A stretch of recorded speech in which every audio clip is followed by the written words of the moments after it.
स्वागत है आप सभी का एक बार फिर से एक्सपी क्लासेस में। मैं चेतन प्रताप आज आपके लिए लेकर आया हूँ कक्षा 11 में हिंदी में गद्य के अंतर्गत 9वां चैप्टर, जिसका शीर्षक है सड़क सुरक्षा। जिसमें वाहन संबंधी कुछ नियम बताए हैं, यानी सड़क पर हम किस प्रकार से चलें, और मतलब जो सड़क सुरक्षा संबंधी नियम है उनकी चर्चा की गई है। तो एक निबंधात्मक चर्चा है, हालांकि इसके कोई लेखक नहीं है। ये सभी के लिए बहुत अनिवार्य है पढ़ना और समझना उसको। तो हम इसको पढ़ेंगे, पूरा समझेंगे, मैं यहाँ समझाऊंगा इनको। तो वीडियो शुरू करने से पहले यदि आपने अभी तक चैनल को सब्सक्राइब नहीं किया है तो ज़रूर कर लें। साथ ही साथ बेल आइकन भी ऑन कर लें, जिससे आगे हम जो भी वीडियो दें उसका नोटिफिकेशन पहुँचे और आप उस वीडियो का लाभ उठा सकें। तो चलिए शुरू करते हैं। मैं चेतन प्रताप एक बार फिर से आप सभी का स्वागत करता हूँ एक्सपी क्लासेस में। सड़क सुरक्षा। विश्व स्वास्थ्य संगठन के वर्ष 2008 के आंकड़ों के अनुसार अस्पतालों में भर्ती होने वाले और उनसे होने वाली मृत्यु का प्रमुख कारण सड़क दुर्घटना है। यानी 2008 में विश्व स्वास्थ्य संगठन ने जो आंकड़े दिए उसमें अस्पताल में जितने लोग भर्ती हुए और उनमें फिर जिनकी मृत्यु हुई, उसमें जो मुख्य कारण बताया है सड़क दुर्घटना यानी रोड एक्सीडेंट। विश्व स्वास्थ्य संगठन के अनुसार वर्ष 2011 में विश्व में सबसे अधिक 1,36,834 सड़क दुर्घटनाएं भारत में हुई, जिसमें दोपहिया वाहन से दुर्घटना 22%, ट्रक से 19%, कार से 10%, टेम्पो या वैन से 6% और बस से 9%, पैदल चलने वालों से भी 9% और अन्य से 10%। ये इसका आंकड़ा इन्होंने दिया। फिर आगे, सड़क दुर्घटनाओं को रोकने और सड़क सुरक्षा उपायों के प्रति आम नागरिकों को और अधिक जागरूक किए जाने की आवश्यकता है। अब रोड एक्सीडेंट रोकने के लिए जो आम नागरिक हैं उनको अधिक जागरूक किए जाने की आवश्यकता है। विकसित देश न केवल सड़क सुरक्षा के प्रति लोगों को जागरूक करते हैं बल्कि वाहन सुरक्षा और सड़कों की आधारभूत संरचना पर भी ध्यान देते हैं। अब विकसित देशों में लोगों को सड़क सुरक्षा के प्रति भी जागरूक करते हैं और इसके अलावा वाहन सुरक्षा कैसे की जाए और सड़कों की आधारभूत संरचना पर भी ध्यान देते हैं, यानी सड़क कैसी हो ताकि रोड एक्सीडेंट कम हो। वर्तमान में सड़क दुर्घटना से होने वाली चोट मृत्यु बहुत सामान्य बात हो गई है। सड़क दुर्घटना से जो चोट लगती है या जो मृत्यु होती है बहुत सामान्य बात हो गई। सड़क परिवहन और राजमार्ग मंत्रालय के वर्ष 2001 के आंकड़ों के अनुसार सड़क दुर्घटना में 18% की वृद्धि हुई। अब सड़क परिवहन और राजमार्ग मंत्रालय के वर्ष 2001 के आंकड़ों के अनुसार सड़क दुर्घटना में 18% की वृद्धि हुई, जो 2011 में बढ़कर 24% हो गई। यानी 2001 में थी 18% रोड एक्सीडेंट की जो दर थी, फिर 2011 में बढ़ के 24 हो गई। वर्ष 2001 में प्रति 100 व्यक्तियों पर मरने वालों की संख्या 19.6 थी। यानी 100 व्यक्तियों में इतने लोग मर जाते थे।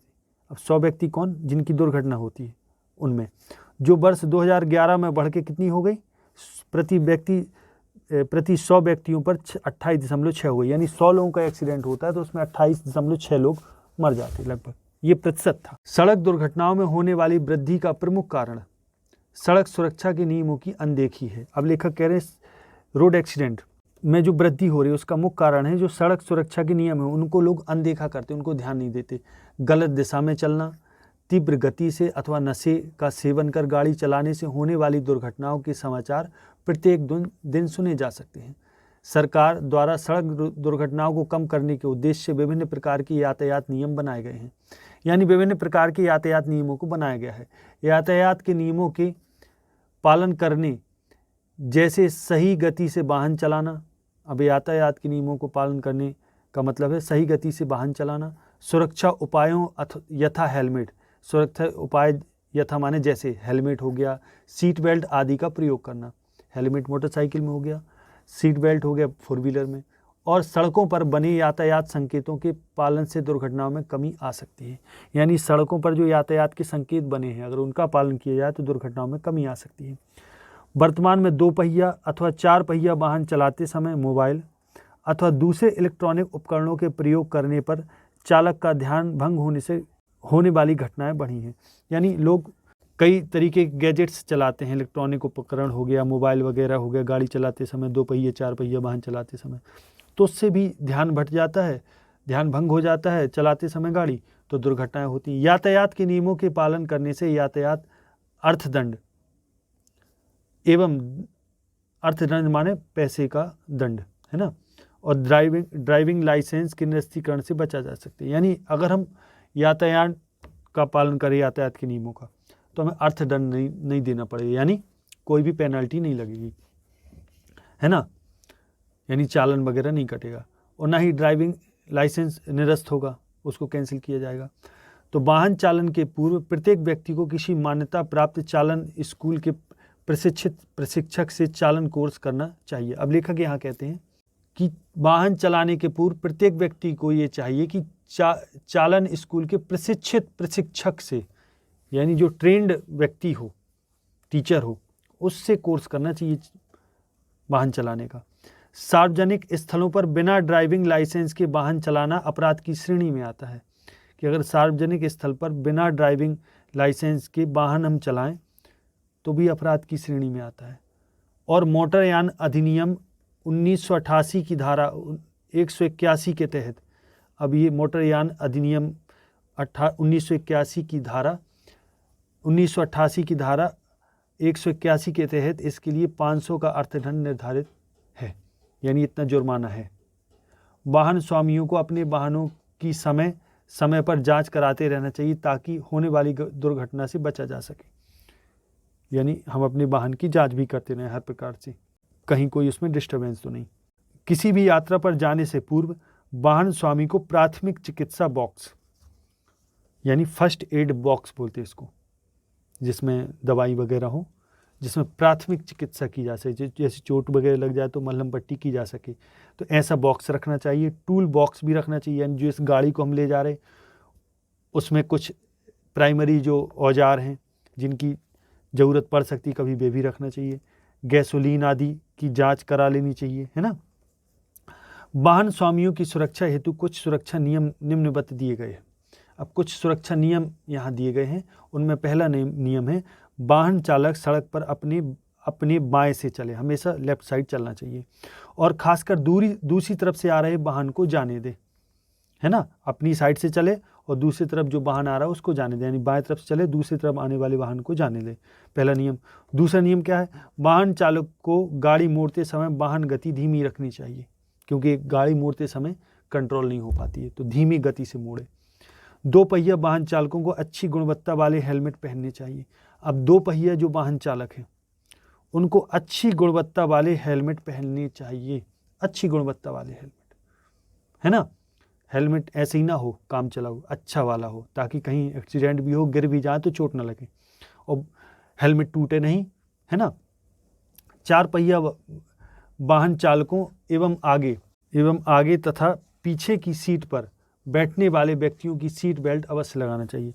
अब 4 पहिया वाले वाहन चालकों एवं आगे तथा पीछे की सीट पर बैठने वाले व्यक्तियों को सीट बेल्ट अवश्य लगा लेना चाहिए। सीट बेल्ट बहुत अनिवार्य है, जो आगे बैठा हो ड्राइवर उसके लिए तो है ही, साथ में ड्राइवर के बगल वाले के लिए भी जरूरी है, पीछे वालों के लिए जरूरी है, यानी सीट बेल्ट सबके लिए आवश्यक है। वाहन की गति निर्धारित सीमा तक ही रखी जानी चाहिए, यानी जो रोड में एक निर्देश दिया गया होता है कि इतनी सीमा से ज़्यादा ना हो, उससे ज़्यादा नहीं होनी चाहिए वाहन की गति। विशेष रूप से स्कूल, अस्पताल एवं कॉलोनी आदि क्षेत्रों में, यानी स्पीड स्लो हो।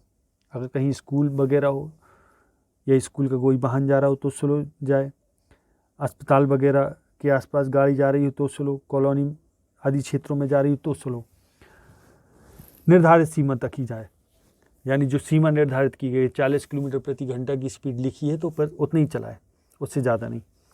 पैदल यात्रियों को भी सड़क पर, हाँ, 5वां नियम है सभी वाहनों को दूसरे वाहन से एक निश्चित दूरी बनाकर चलना चाहिए, यानी सभी वाहन, समझे जरा फिर से। चौथा जो नियम है, वाहन की गति निर्धारित सीमा तक ही रखी जानी चाहिए, विशेष रूप से स्कूल, अस्पताल एवं कॉलोनी आदि क्षेत्रों में। दूसरा है सभी वाहनों को दूसरे वाहनों से एक निश्चित दूरी बनाकर चलना चाहिए। फिर इसके बाद है पैदल यात्रियों को भी सड़क पर चलने के नियम से परिचित होकर चलना चाहिए, जैसे क्रॉस वॉक, अगर कहीं क्रॉस वॉक दिया है तो उसका मतलब क्या होता है वो जानना चाहिए। जेब्रा क्रॉसिंग है ना, आदि ये जो चिन्ह होते हैं ना यातायात नियमों से संबंधित, सबको पता होना चाहिए हमें। आगे देखें, वाहन चालक द्वारा यातायात नियमों का उल्लंघन करने, जैसे क्रॉसिंग पर लाल पीली बत्ती पार करना एवं बिना संकेत दिए गली बदलना, यानी जैसे हम मार्ग बदल रहे तो संकेत दो कि हमें इस तरफ मोड़ना है तो उस तरफ की बत्ती जला दो, है ना। अथवा 3 सवारी के साथ 2 पहिया वाहन चलाना, धारा 199 के साथ मोटरयान अधिनियम 1988 की धारा 170 के तहत दंडनीय अपराध है। यानी 3 सवारी के साथ 2 पहिया वाहन चलाना, यानी 2 पहिया वाहन में 2 ही लोग हों, 3 ना हो। प्रथम बार अपराध करने पर 100 एवं दूसरी बार या अनुवर्ती यानी उसके बाद अपराध करने पर दंड स्वरूप 300 की धनराशि निर्धारित है, यानी ये इतना देना पड़ता है चालान में। 8वां नियम है सार्वजनिक स्थान पर सड़क सुरक्षा, यानी यदि कोई सार्वजनिक स्थान तो उस पर सड़क सुरक्षा, ध्वनि नियंत्रण और वायु प्रदूषण के विभिन्न विहित मानकों का उल्लंघन करने पर मोटरयान अधिनियम 1988 की धारा 1990/2 कोष्टक 2 के तहत प्रथम बार अपराध करने पर 1000 और दूसरी बार या अनुवर्ती यानी उसके बाद भी अपराध करने पर दंड स्वरूप 2000 की धनराशि निर्धारित है। ये नियम है। अवयस्क व्यक्ति द्वारा 2 पहिया अथवा 4 पहिया वाहन चलाना, हालांकि अब कुछ ये जो ऊपर नियम है ना दंड निर्धारित के धनराशि वाले, अब ये बदल भी गए हैं बहुत सारे। अवयस्क व्यक्ति द्वारा 2 पहिया अथवा 4 पहिया वाहन चलाना अपराध की श्रेणी में आता है। यानी कोई अवयस्क है, 18 साल से कम उम्र है, तो ना तो 2 पहिया वाहन चलाए ना 4 पहिया वाहन चलाए, ये अपराध की श्रेणी में आता है। साथ ही प्रत्येक व्यक्ति को अपने वाहन का बीमा निर्धारित अवधि के अंतर्गत अवश्य करा लेना चाहिए, यानी वाहन बीमा भी करा लेना चाहिए निर्धारित अवधि के अंतर्गत। बिना बीमा के वाहन चलाना मोटर अधिनियम 1988 की धारा 146 के साथ साथ धारा 196 के तहत दंडनीय अपराध है। इसके लिए दंड स्वरूप 1000 के जुर्माने की राशि निर्धारित है। ये भी नियम बदल गए हैं, जुर्माना बढ़ चुका है।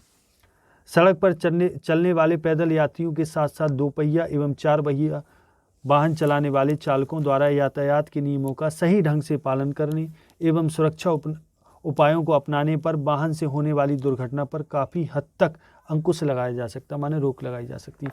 यदि हम पैदल चलने वाले यात्रियों के साथ साथ 2 पहिया 4 पहिया वाले जो वाहन हैं वे सब अगर उनके जो चालक हैं वो यातायात नियमों को सही ढंग से अपनाएं तो फिर दुर्घटनाओं को रोका जा सकता है, काफ़ी हद तक रोक लगाई जा सकती है।